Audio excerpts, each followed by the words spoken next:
جی دوستو السلام علیکم دوستو، آپ نے لو برڈ اور لوٹینوں کا اگر آپ کا نہیں پتہ کہ میل اور فیمیل کو کیسے چیک کرنا تو اس ویڈیو میں بتاؤں گا کہ فشر اور لو برڈ میں میل اور فیمیل کا فرق کیسے کرنا ہے۔ ویسے تو نارملی جو ہے یعنی آسٹریلین بجری جو ہے ناک سے بھی دیکھے تو پتہ چلتا ہے یہ میل ہے یا فیمیل، چونکہ میل کی ناک بلیو ہوتی ہے اور فیمیل کی ناک وائٹ یعنی سفید ہوتی ہے۔ اور لو برڈ لوٹینوں کو ایسے دیکھے پتہ نہیں چلتا کہ میل ہے یا فیمیل۔ بعض اوقات بندہ میل کو فیمیل سمجھتا ہے اور فیمیل کو میل سمجھتا ہے، تو اس میں فرق کرنا کیوں ضروری ہے؟ اس لیے کہ اگر ان کو کالونی میں چھوڑ دیتے ہیں اور اسے جوڑے بنانے میں کافی ٹائم لگتا ہے، اور آپ کنفرم پتہ ہو کہ میل اور فیمیل ہے کہ دونوں ایک ساتھ اکٹھا کر کے جلدی جوڑا بنا سکتا ہے، اور جوڑا بننے میں جلدی انڈے شروع کر دیتے ہیں۔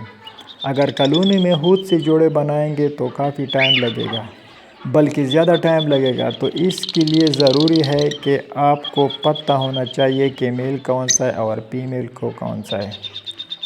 تو دوستو، ابھی تک ہمارا چینل سبسکرائب نہیں کیا تو سب سے پہلے ہمارا چینل سبسکرائب کریں۔ آئیے ویڈیو کی طرف۔ تو سب سے پہلے میل کی بات کریں تو میل فیمیل سے سائز میں چھوٹا ہوتا ہے۔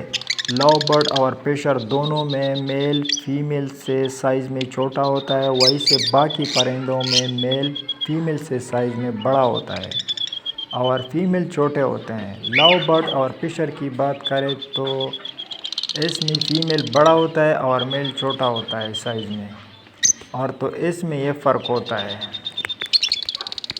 اور دوسرا طریقہ یہ ہے، لو برڈ جو سٹک پر بھی بیٹھے ہو تو فرنٹ سے تو دیکھے اور میل کے پاؤں کے درمیان فاصلہ کم ہوتا ہے اور فیمیل پاؤں کے درمیان فاصلہ تھوڑا زیادہ ہوتا ہے، یعنی میل کی پاؤں کے درمیان گیپ جو ہے وہ کم ہوتا ہے اور فیمیل پاؤں کے درمیان جو فاصلہ ہے گیپ وہ زیادہ ہوتا ہے۔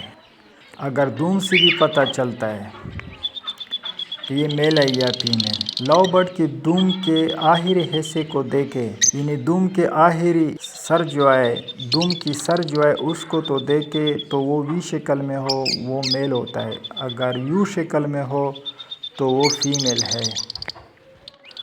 دوستو، لو برڈ کی جو سینے والی ہڈی ہے نا، اس سے بھی پتہ چلتا ہے کہ وہ میل ہے یا فیمیل۔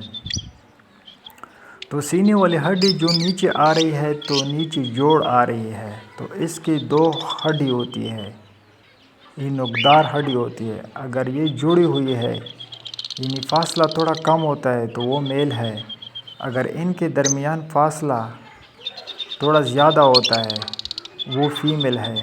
وہ تو انگوٹھے سے بھی پتہ چلتا ہے، ہڈی کے درمیان انگوٹھا رکھ کے تو تھوڑا فاصلہ لگتا ہے، یعنی تھوڑا گیپ زیادہ لگتا ہے تو وہ فیمیل ہے، اور فاصلہ تھوڑا کم ہوتا ہے یعنی گیپ کم ہوتا ہے تو وہ میل ہوتا ہے۔